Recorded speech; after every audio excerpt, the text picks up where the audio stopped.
habaye bubomoke ahari amazu menshi hari n'abantu bahaba ubu bose barimuse. Hano hari amazu hose, hano urabona hari amazu nk'uko nyene ubona hatonze.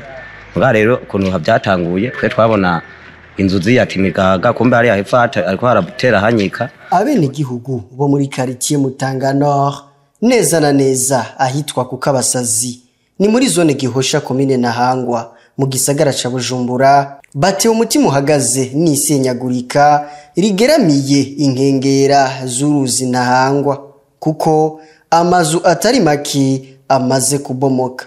Twebwe rero twabonye byizana bihera hari yefo birahamanyagura haratindagurika mu nyuma baravuze ati bagomba bahadukorera ariko barakoze ariko ntitubona bataranaheza ibikorwa barabihagaritse sinzi n'impamvu yoba yarabaye kugira babihagarike. Icyo twibaza yuko byaba biherepfo kubera hari hepfo hari ibumba kandi hari ku mazi tuguma tubona yuko hanyika biva hari hepfo nyene y'amazi ahamazi aje.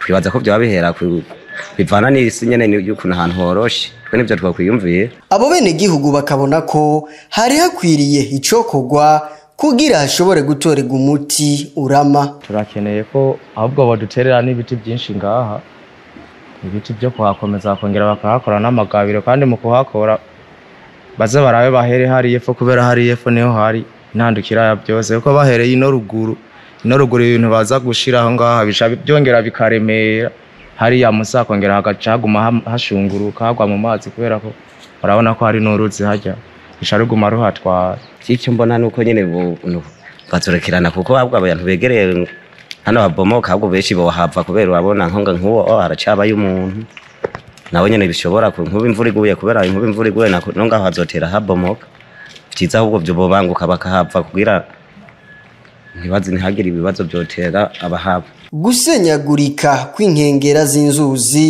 kuribonekeza ahatari hake mu gisagara ca Bujumbura nko kuruzi Ntahangwa, Kanyosha n'ahandi.